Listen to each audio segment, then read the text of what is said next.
Hi, everyone. We're back with another Cooking Up Go to Market podcast. And today we have a very special guest with Xander, who leads up our go to market engineering team. Hi, Xander. How you doing? Hey, thanks for having me back. I'm good.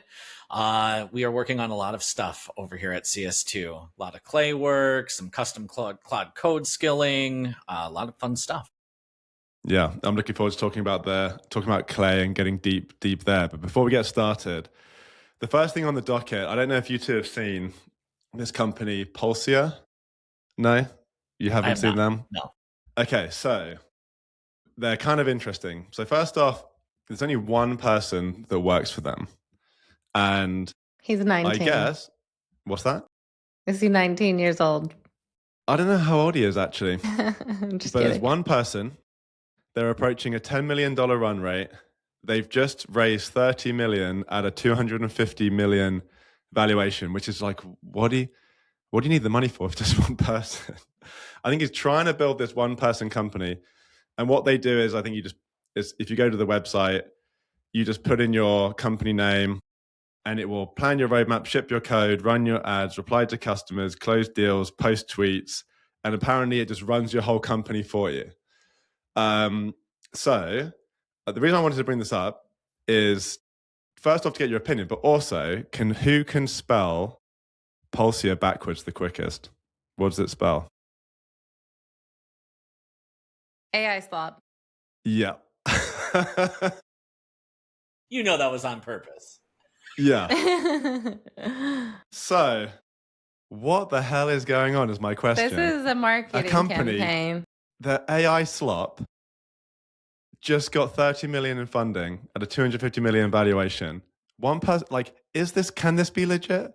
Or is this complete bullshit? Wait, but who actually invested in them? I need to see receipts. True Ventures, Sound Ventures, Offline Ventures. Apparently got partners with OpenAI, Meta, Stripe. This is their about page soundtrack. So yeah, well, I did that too. Yeah. Yeah, this is from the LinkedIn post from the only employee at the company. So I guess the question is, are we in an AI bubble? What is going on here? And if you don't have too strong of an opinion, we can move on to the next topic. What kind of company is it saying that it runs? Like an AI what kind of company? I don't get it. Like, obviously not just a tech company. Anything that things are only online, I'm assuming, right? I think maybe a small business that needs, ads and marketing and kind of an AI SDR type feature and builds a website for you. Honestly, I don't know. But the fact that it spells AI slot backwards, I can't take it seriously. So no. I feel like if they didn't have investors, I would say it's a pretty smart marketing campaign, because obviously you'd be very interested and want to learn more and sign up, and then you'd get users to sign up. Unless that's the whole goal, is they're just getting people to try and sign up, and then it's going to evolve into something else. I don't know. I think it actually does stuff for you from what I've heard, but the fact that it's called AI slot backwards, it does feel like there's something not quite right? Anyway. Or the fact that you go to the website and you don't really get any details. It's just start your business, give us your information. I mean, it's probably legit, but are we just looking at a company that has built out 25 different cloud code skills and they just run every company through the same thing? Mm-hmm. Maybe when we get to an AGI future that we keep on hearing about, it might be better. But to me, I just go, it's going to create thousands of the same company over and over and over again, maybe in a different industry. Yeah, I think as well, you have to put in your credit card. I haven't done this, but from what I've heard, I think you have to put in your credit card before you get anything back, which is a bit of a red flag as well. But I mean, I guess they're at a 10 million annual run rate with one employee, but it's just, come on, if you've named your company AI slot backwards, are you really trying to be serious? Especially if your company basically is just going to generate a load of AI slop and just start spamming people. Yeah. I don't know. Anyway, so let's get into like the real meat of this topic now. We'll report back on AI Slot once they Should we use it? partners of CS2 and and they start sponsoring the podcast. I know. We're gonna sign up and be like, I get to. Yeah, no, we're not. Don't worry. Okay, so the first main topic, though, I think this is a really interesting one. So, yeah, we've been doing this for a long time, and one of the big names that's always been around, I feel like, ever since we started, pretty much. Maybe they were kind of in a different form of DiscoverOrg, but is ZoomInfo. Everyone knows ZoomInfo. Everyone that's been in go-to-market has probably been a customer of ZoomInfo at some point. Everyone's probably had a bit of a love-hate relationship with ZoomInfo over the years, maybe a bit more hate recently than in the past.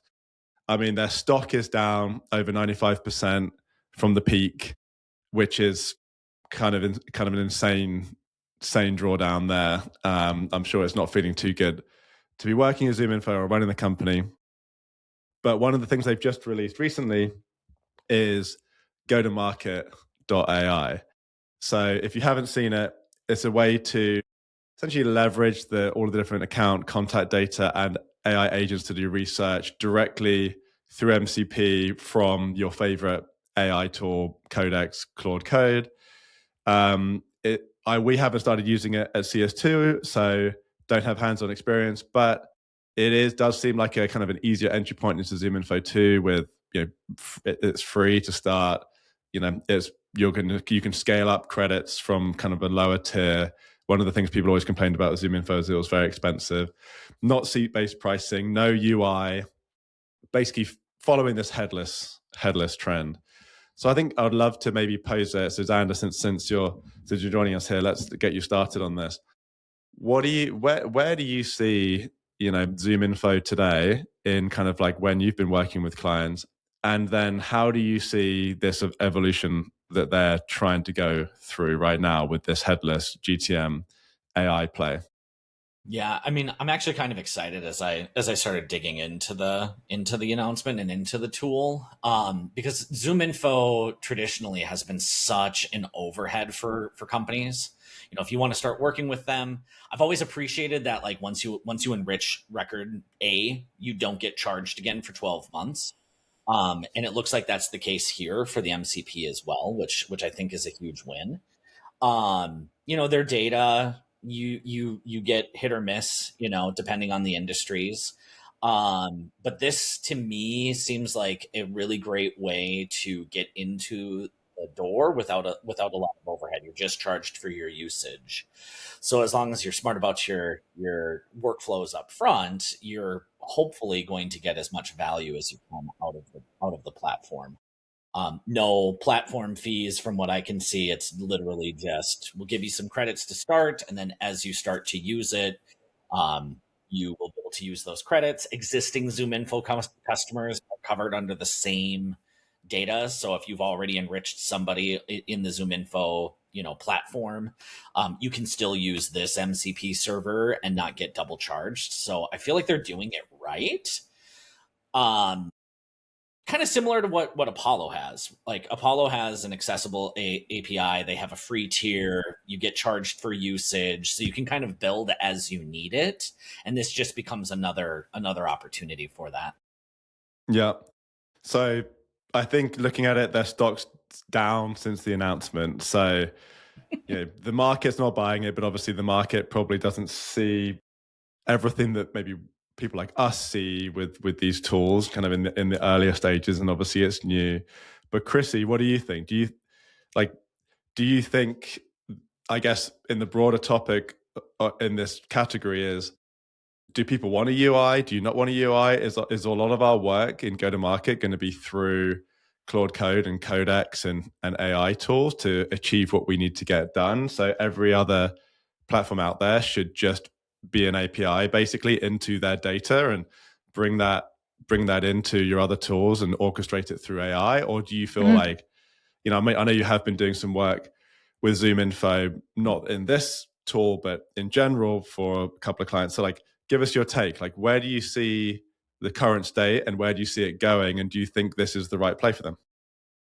I think it's a good play. I question because I do want to kind of see the back end, because when we think about a normal info implementation in terms of the intent that it's tracking, the recommended contacts, account research, and so forth, typically are doing some level of setup to say like what keywords do you want to track, and like who is part of your like buying groups and so forth. So I'm kind of curious if it's actually still pointing to like they're like you do some level of that setup in the platform, or some type of platform, or if it's only that you have access to that. And I'm kind of curious how maybe they're gathering some of that context and then maybe updating it somewhere. I don't know. I have a lot of questions. But besides a lot of questions, I think after seeing kind of companies deploy a tool like ZoomInfo, which, you know, and any tool, like there's a lot of value in terms of, getting access to the right contacts and the data. And I actually have noticed that ZoomInfo's data does seem better. So whatever they're doing to actually like verify, like I've put some really small companies into it and it's gotten like the right data. I even verify like a company like ours and pulling in the right contacts and knowing who, pulling in the right data. And I think it's still decent.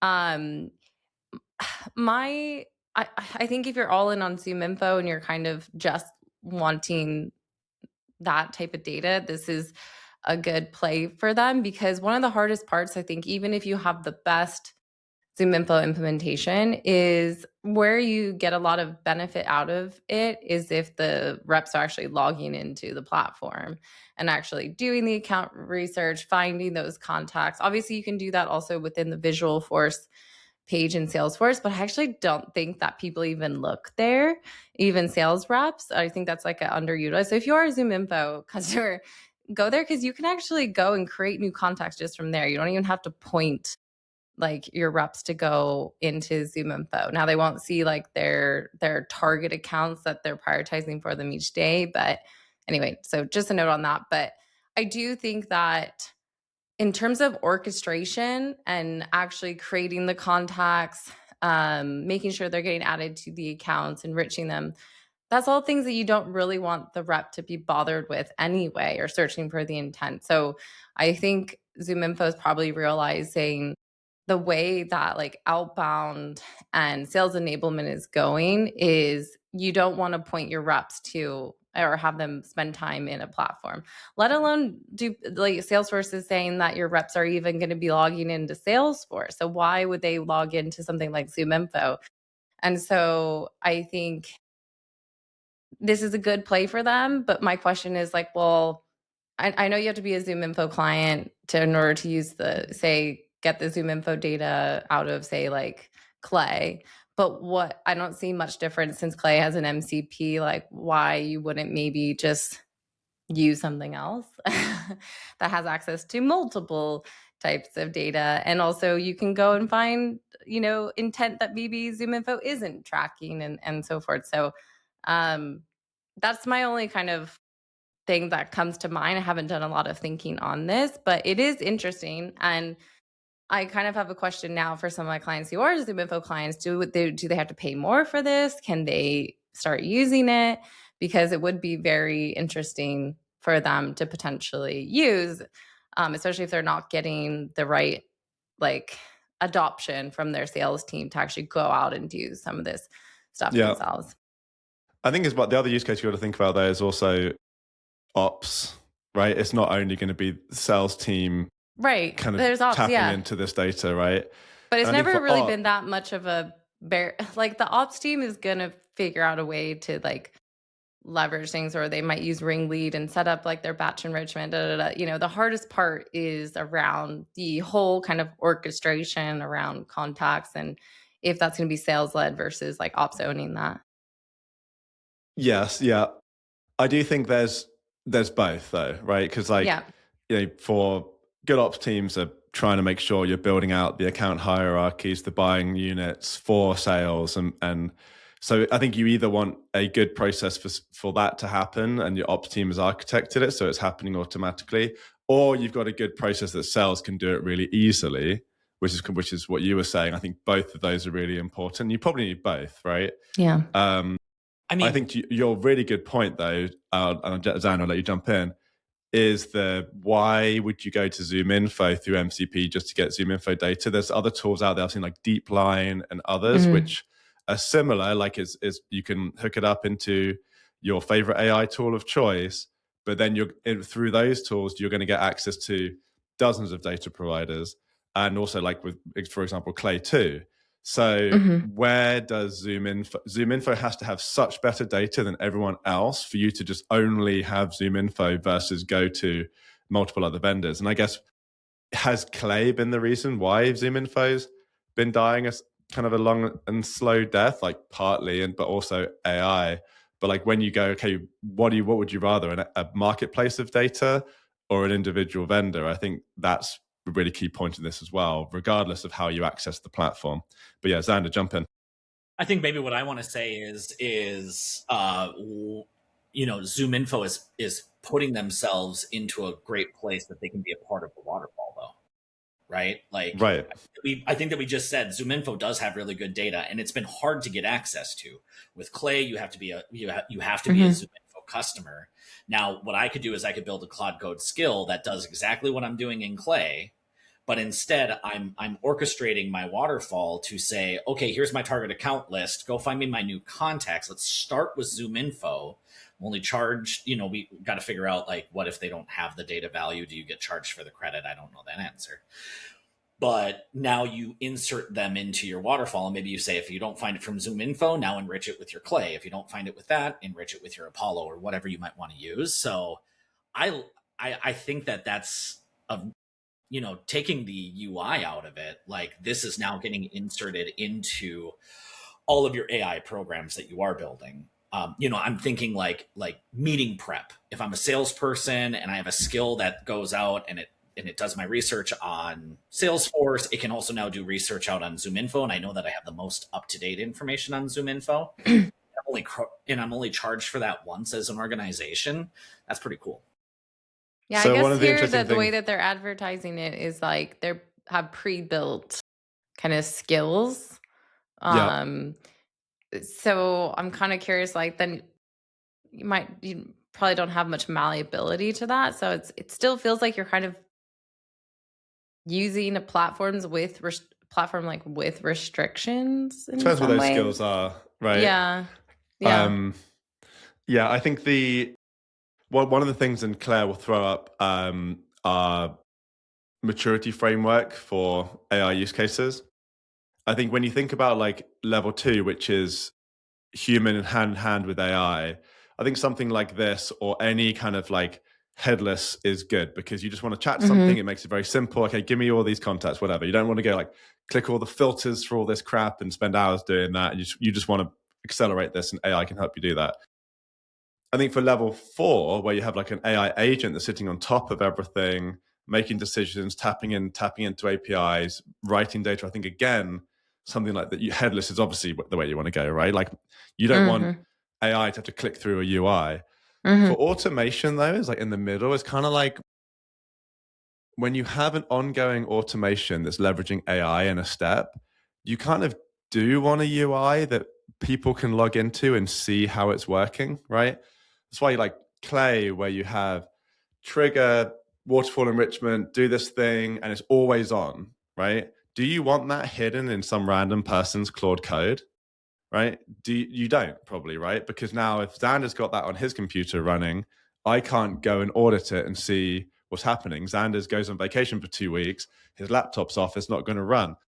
Whereas like for a true like automated workflow, you want more like, governance, you want auditability, you want to be able to monitor it. And maybe that's where the UI comes back. I need to think through that a bit more, but something maybe for us to think about where UI is important and isn't. But actually, let's move on. Else to think about is how are you architecting what it is that you're building, right? Like, not many people are going into Clay to audit what's taking place, But like if you still have a data point that something's getting saved into, whether it's back into a CRM or it's being saved into a Google Sheet, like you can still have some of that visibility. I think that you're Yeah, looking I would push back on architect it. not many people are going to Clay to see what's going on. For me, working with one of the clients I work with, every time I go into Clay, I actually go and look through every single table that's in there, just to like, because I think Clay, I love Clay, but one of the things it doesn't have is the best, alerting frameworks, like the best kind of air traffic control, and it just helps me sleep at night. By when I go in and go work on one table, I quickly go look at the others just to make sure the table hasn't exploded. There's not loads of errors. There's not something I have to assess. I also have dashboards, like you said, for the results, like in Salesforce, like how many contacts created, how many enriched, blah, blah, blah. But I think actually it is good best practice to go and just kind of monitor what you've got built in any tool and have that ability to see what's going on, because anything can break, right? With integrations, data, and these data pipelines can be fragile. No one's fault, but they're worth checking. Let's move on to Clay. So I think it's a good segue. So obviously over the last several years, we've been doing more and more work with Clay. We're now official Clay partners. For full transparency, Xander leads our go-to-market engineering team. You're kind of, I would say, like the center of the universe for us at CS2 around Clay, and you're doing probably the most work in Clay out of anyone. So I'm going to leave this open-ended. What are you seeing with Clay recently? I know you want to talk about like some of the updates, some of the best practices, but like, what are some of the core things that if someone either hasn't got into Clay or has, or maybe did in the past, that you think would be the key things to call out, that is like the latest way to get the most value out of the tool and build it into go-to-market? Yeah, I think let me take the approach of, I think that what Clay has been doing within the platform has been trying to figure out, how do I really make what we're building scalable, right? So if we go back even a year ago, it seemed like every time that you wanted to build something, you had to build a Clay table. Maybe you clone the table, maybe you send data to another table to process information, but it all just seemed very like custom.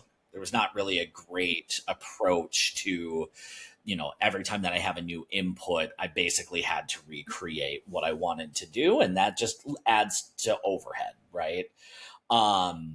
So they introduced Clayagents, which gives us a centralized area to create, AI columns and AI workflows. And I found that to be really helpful. Like when I'm working with clients now, I almost always try to just default it to something being a Clayagent, because then I know that I can insert that across their environment. And truthfully, like a lot of the capabilities in that tool have really improved over time since I started using it.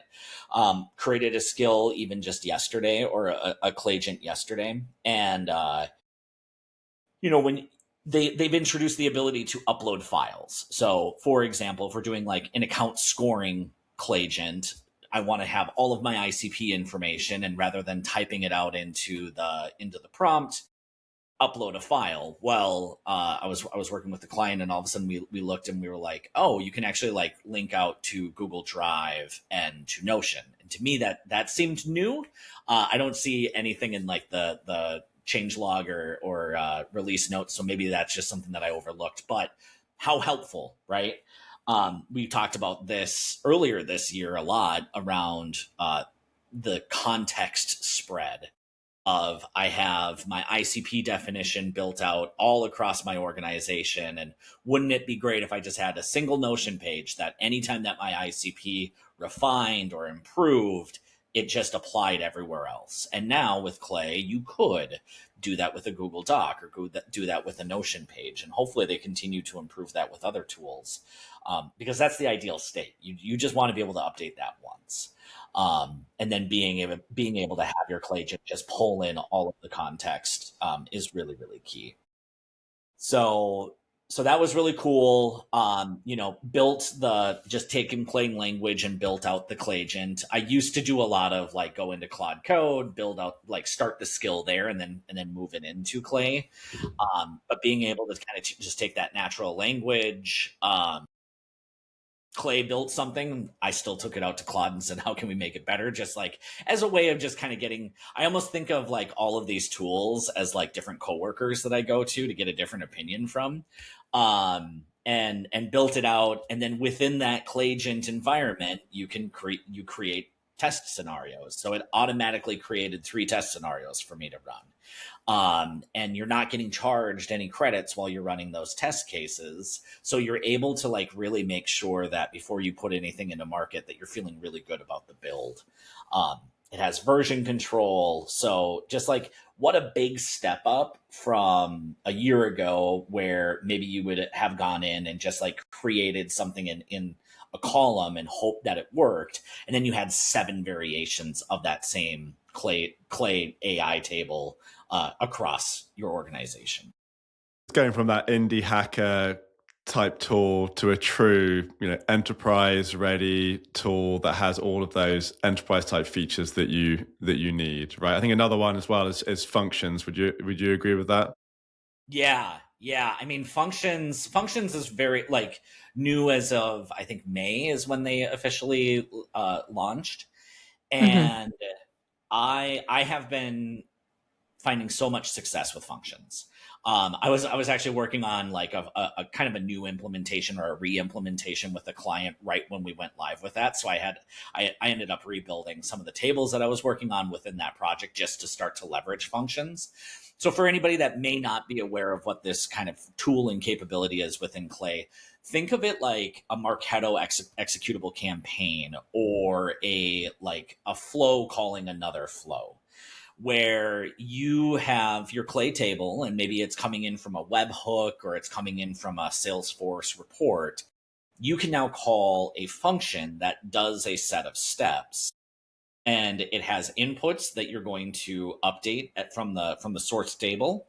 But then that one function runs the same process. And so you can add that once again, kind of like the Clayagent, you can add that to 7 different tables and get that capability and get that functionality. And then when you want to make changes to it, you have a single place that you go to make those changes.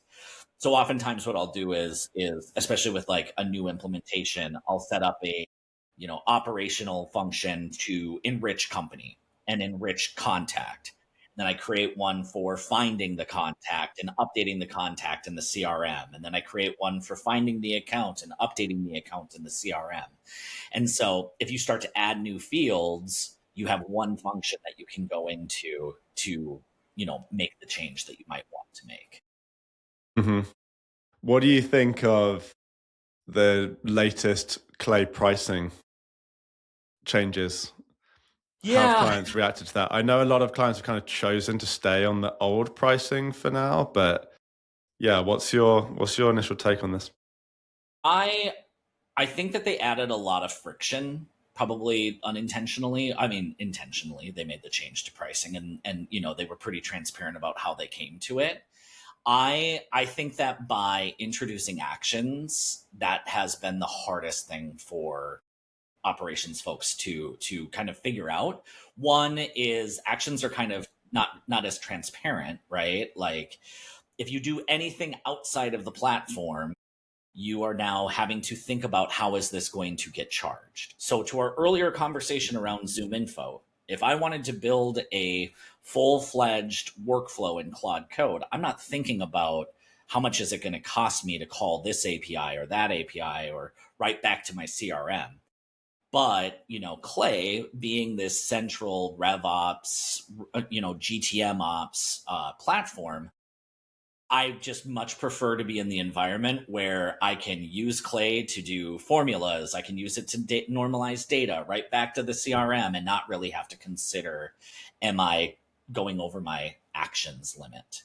Obviously, yeah, and that I think a lot of people is great, but I think that the actions is the thing that like stung the most. Yeah, and I think it's almost like I could totally see both sides, because on one side, you want to do a load of stuff in Clay, which essentially used to be free because you could basically do all these crazy workarounds to then get the most efficient table possible. But then from Clay side, they're like, well, you're getting even more value out of the product because of this. You should somehow be charged for this. So I can see both sides on that. What do you think, Chrissy? Yeah, I can see both sides. It's I think it's still really tricky though in terms of just changing that mindset. Also, I think there's so many things now that we have to keep control over in terms of like limits and usage and credits and this and that. And like with marketing budgets that are like, pretty set in stone, I think that's probably a hard part from the sales cycle, but also for putting a lot of pressure on the people that are leveraging not only Clay, but anything that's kind of based on consumption is like, how do we budget for this? How do we plan for it? And typically we haven't really had to think about that in terms of like the operations tools that we're using. We pay for our subscription, and yeah, we may have to pay more for contacts that enter the database or whatnot, but like, or API calls on the Salesforce side or certain features, but like I think it's really tricky, and I'm curious how like CMOs will also react in terms of how they're going to try and budget. I think it's a big concept that keeps coming up. I see it like trade shows and things like that. Like they already don't really have a budget line item for this. Like they maybe have like like, hey, go out to be and clear, do this. what do you mean by that? Because they have a budget line item from Clay, but do you mean like kind of going over usage, like that kind of thing? Yeah. But also just AI, like token spend in general, does that flexible spend to spend and things like that. Yeah. And so I think the one valuable maybe thing that Clay has a bit, unless maybe you're also leveraging the MCP and opening that up to like your sales team, which is another conversation of like, okay, how does that impact things, too, on the credit consumption? But I think having some type of centralization is, I think, probably key in what people are talking about. But then you don't want to get in people's way, and that's part of what everyone wants to happen with with AI and innovation and things like that. So I don't know. I have like kind of mixed feelings, but I would say in terms of like pricing in general, though, I think. I especially when it comes to Clay, I would say like more than ever too, like the org needs to probably put a lot of like time into scoping out, how are we going to get the most value out of this tool, and who's going to be using it in the right way, and who's going to be setting that governance and so forth, instead of just letting your whole team kind of have at it.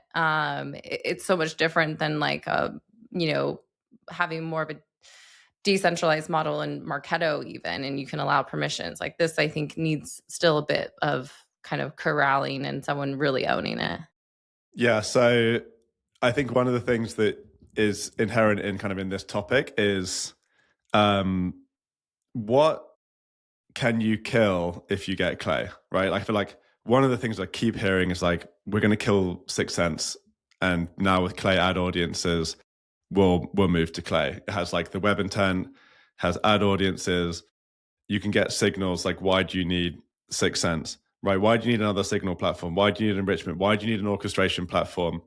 Like, what do you two think? Because like that consolidation play is massive right now, for one. But and then two, I think then you are kind of, because of the flexible pricing nature of this and token spend and everything, you're now really having to, you've got like even more platforms in one or more capabilities in one, and all of these kind of like token costs and credit costs to juggle and action costs. So it kind of makes it even more complicated, but maybe the value's there because you're just, you're consolidating several vendors into one. So first question, I guess, Xander, are you seeing clients talk about this? Like, let's replace this tool with Clay. I think it's been true in some cases, but like curious to get your take. And then how are you handling credit usage in Clay and other tools? Yeah, so to answer your first question, I think that almost every new conversation that we've been having with clients, if they're looking to get Clay, they're trying to figure out, what do I cut? Not usual. not usually saying I'm going to add another data provider on top of what I'm already paying for. So I would say that that's typically the conversation. And yeah, your ABM platform is probably the number one thing that I'm hearing about, but a ZoomInfo or, a different data provider that you might have, you look at and you say, okay, well, I can now get this waterfall capability. And as long as the waterfall data is better than what I'm getting over here, that's great.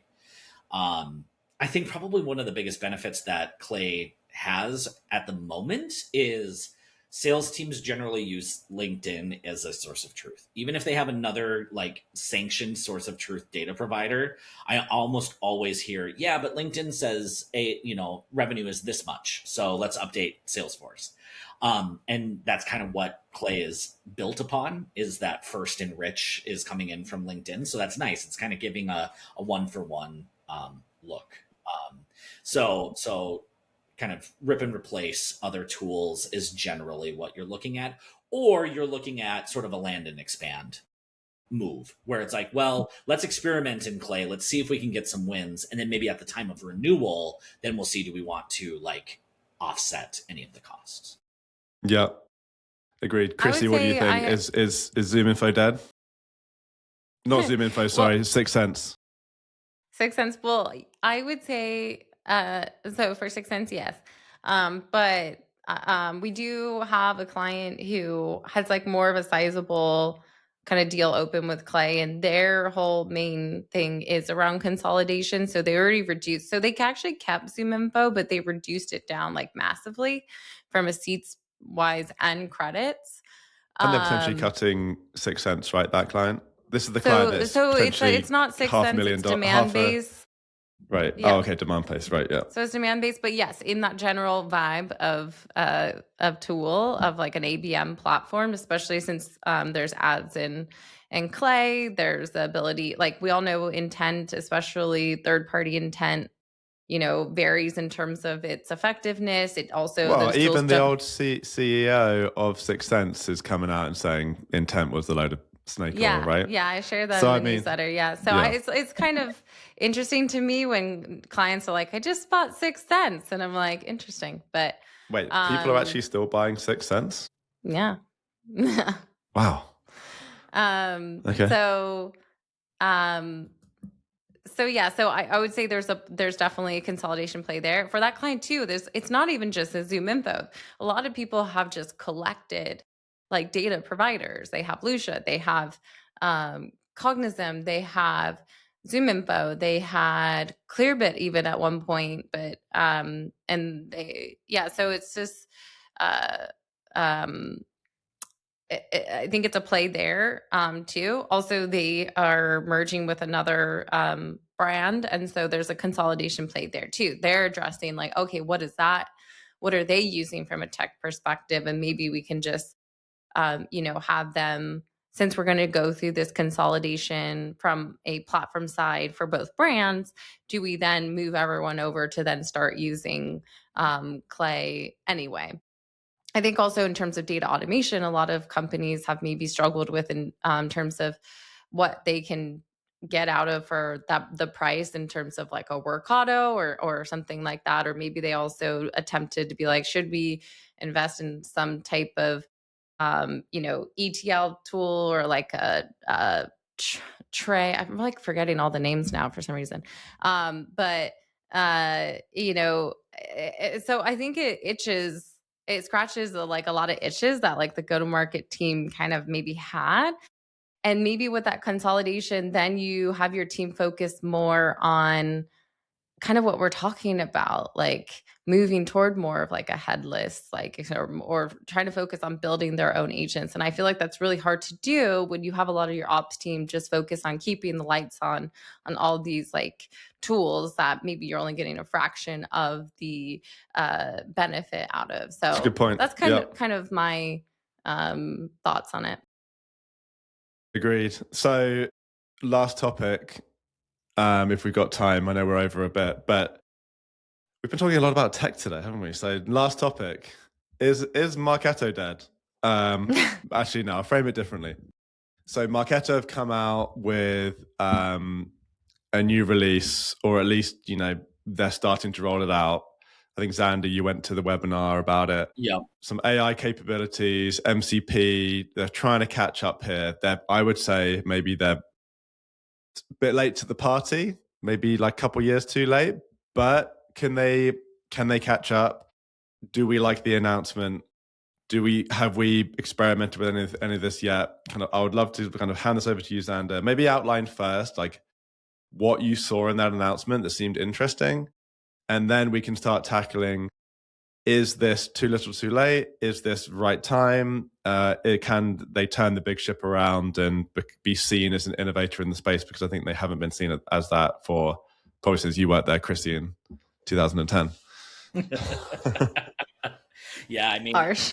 to me, I would say that this Marketo announcement is probably the most excited I've been.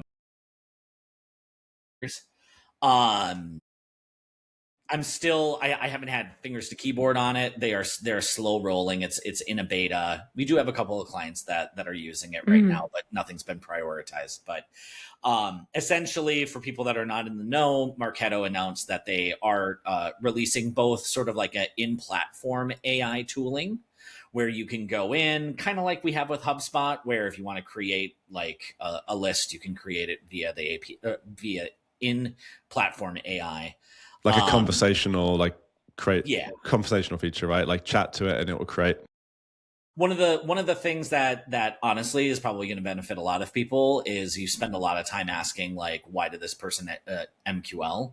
And so like you can go in and just say, why did this person MQL? And it will do all of the analysis around scoring and kind of present that as a fact, right? I still go, why do we not have a field that just we can sync into Salesforce that says, why did this MQL? And that would be even better. But maybe with the MCP, you can start to build out some of these workflows. The difference here is with this MCP server with Marketo, I think that they're also doing some backend API updates, because one of the things that I've wanted to do for so long with Marketo, especially as a consultant, is we build our order of ops process and lead sourcing, and a lot of our programs, they're playbooked, right? And so we personalize it for every client, but I've always wanted to just be able to create that automatically. And you can't create certain steps of programs. You can't do, I think that it's flow steps can't be accessed via the API, and then smart lists, I think, are only read. Whereas, like we can in HubSpot, right? You can in HubSpot. Yeah. I mean, like if I have a new client, if we have the right permissions from that client, we can build our order of ops process and lead source dynamically via cloud code. Fantastic. I do think that from what I was seeing in the webinar, we should have the ability to create from scratch a program and build out smart campaigns within that program. So I see a future where we could do that in Marketo, and I think that that's going to be huge for clients. Because it's always been, you have to create your program template and tokens, and then you could use the API to then clone that into a new program, update the tokens, and as long as you have it architected appropriately, you could have all of the steps that you need. But if you had a list of programs that you wanted to agentically create, and you get a person who fills out their intake form and it automatically creates your program, you could go that far, which I think is good. Yeah. So I was mostly joking with Marketo's innovation since 2010. I love you, Marketo. Me and Chrissy wouldn't be here if it wasn't for Marketo. So just to put that out there. But Chrissy, what do you think? I mean, it has been a while since Marketo has been seen as. I mean, I guess they're still in the category of like a leader in the space in terms of like their penetration of the market, how many companies still use them, particularly bigger enterprise point of view. Yeah, enterprise. But most people have kind of like complained about the UI, complained about feature enhancements, and a lot of like the smaller companies also complain about the kind of the sales process. Even like it's like they don't care about any of these smaller companies anymore. I had one client that wanted to buy Marketo. Most people did because I think they were more familiar with it than HubSpot. But the sales process was so atrocious, they just went with HubSpot because it's like Marketo didn't want them as a client. But so like, could Well, this? can you blame them sometimes? Because like sometimes I almost like think for maybe them, a lot of those clients maybe aren't like set up well to use an enterprise grade tool, and then they end up churning really quickly, and they maybe try to leverage a lot of the resources and things like that that Marketo has to manage in terms of data storage and things like that, just to keep that client instance afloat. But anyway, so I think there's probably a lot of reasons behind that and why they want to go all in on enterprise, and because they see more success there. But um, especially if you go against like a HubSpot. Um, I would say so. I saw a blog post the other day. I talked about it in my newsletter, and it was talking about kind of like, is the traditional marketing automation platform like going to go away or whatnot? And interestingly, like I don't know if anyone knows about John Miller's tool, but he's building more of an AI kind of centric, basically market automation platform. I'm actually getting another demo on it tomorrow. It's in beta with some clients right now. So curious on kind of that. But until we get there, I feel like this move that Marketo is doing, I think will hopefully, like what Xander's saying, kind of help out with the uh more of like that integration layer, and like and hopefully then turn into more of like the orchestration layer. So maybe Marketo won't die in terms of like the usage and what you're getting out of it. But hopefully at some point, like what Xander's alluding to, is you can set up more of like more what you can do with it that can run autonomously without having the users having to go in and manually do those steps. And actually, Marketo, I always say this, like, I don't understand why HubSpot hasn't done this, but like, even the concept of a program is so beneficial for something like that. It's literally like a whole container for a campaign. And I know Marketo has like, you can clone campaigns and you can have your individual assets underneath and things like that. But I think that being token based and really easy to like update and so forth, I think is really useful. And so in terms of like having something agentic on top of that to like leverage a program and cloning it and updating it, and like I think that's super valuable. Now, do I think that like that can be massively disrupted with just like something else? Yeah. Do I think like so I don't have a crystal ball, but hopefully for what they've been prioritizing and what they have to, probably because now they're realizing, oh, enterprises are going to move this way, that they'll actually, put some effort into it.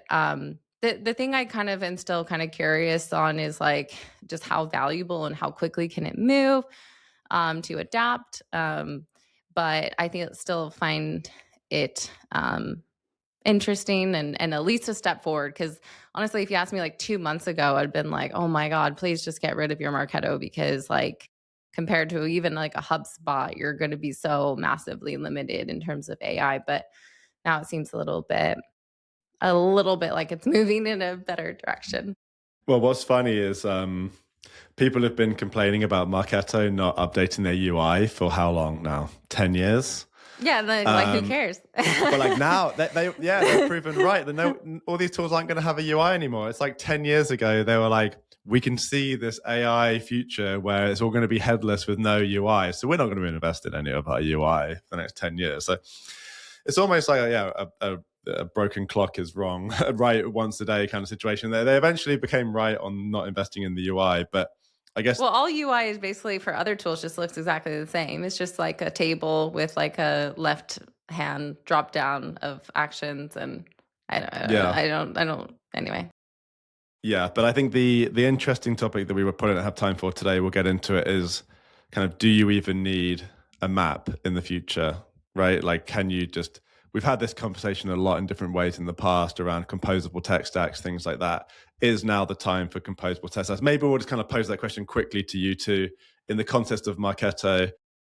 Is, if they do get to a world where maybe it is like a headless CRM type world and everything's handled through MCP, it's like, well, then do you use Marketo for that, or do you break apart the pieces of Marketo or HubSpot into more bespoke tools that you would access through their individual MCPs orchestrated through Claude Code? Maybe to give your quick takes on that, both of you, and then we'll wrap. I think that's going to be my answer in a year That's where my gut is saying is that Claude's going to release something that allows us to have that governance and that visibility that we were talking about earlier, right? And if you have the ability to have all of your workflows that are all able to be run agentically, I would love to come back onto the podcast and just have a conversation around how we need to shift our mindset from like if then logic to just something completely different when we're talking about AI. But yeah, I think that the future is that we probably won't need those platforms outside of the functionality that they provide, right? Like Marketo still does mass emails super well, email deliverability. Like you can't replicate that with an Instantly. Instantly, it's really intended for like targeted outbound messaging, not email at scale. So, maybe you get to a point where a MailChimp has an inadequate MCP to solve that for you. But at that point, hopefully these other map platforms are piecing out their product to still be able to be that for an organization. Well, I think that's the central question, right? It's like all of those pieces like emailing, automation, CRM, it's like sync to other platforms. Like, can all of those just be handled by a cheaper, more bespoke tool that you can access through MCP? And it's the same conversation like we said with composable tech stacks in the past. Mm-hmm. It's just now you have like an AI orchestration layer on top of it, and maybe that makes the calculus a bit better. But yeah, Chrissy, what do you think? I think the thing that we need to keep in mind though is like we just functionally and financially and just like use of compute. Like I think it's probably the right word. I always confuse this, but like having autonomous agents for everything is not the way to go. There's like so much that we're going to be essentially needing to like set up from like a workflow. Do I think that like those workflows will be in Claude, like could be just set up in Claude, yes. But I think that's where I'm kind of like still kind of curious on like, okay, these platforms like could go away, but like we don't want everything to be run from agents. And in some ways those agents like even do. But the agents would be able to call a deterministic workflow. The agents would be able to call an emailing tool to send the email, right? Like they orchestrate. But then do you for us. Yes, coming full circle. Actually, maybe that's what Sloth AI is doing.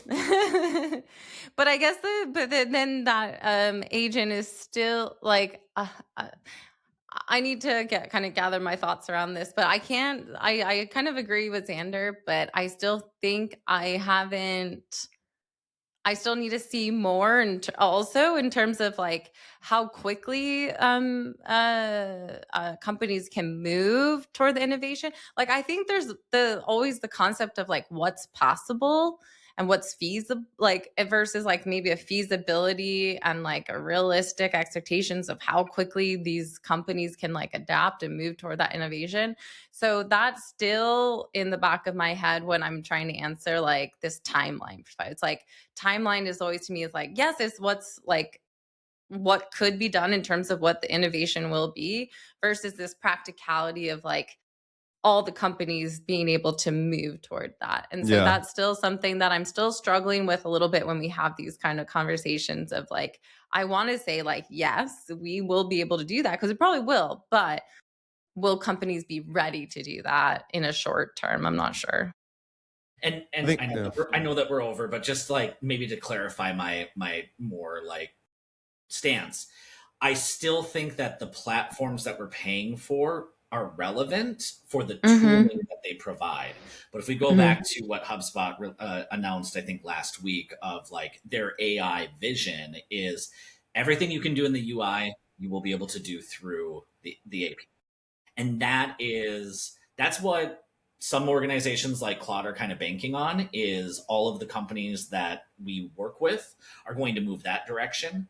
Whereas like something like ChatGPT is kind of doubling down into what the desktop experience is and automating that through its agency. So I think that like it obviously it's just going to change dramatically, but like there's still a lot of value that these tools are providing that is not just like a UI platform that will probably still be leveraging.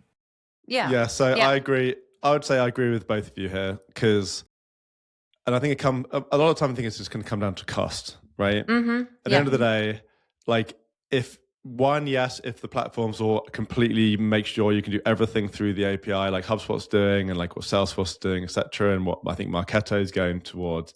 If you do that and you open your platform up to agents, then it comes down to how much you're charging for the functionality of what you're doing, right? And if you're paying $100,000 a year for Marketo, but you think that you could get emailing and some automation and some of the core capabilities from Marketo from like 3 or 4 different tools that you can stitch together for like 10,000, then that's a decision the business needs to make. Is it worth us saving $90,000 a year on this and having to rebuild everything from scratch? And is the functionality as good?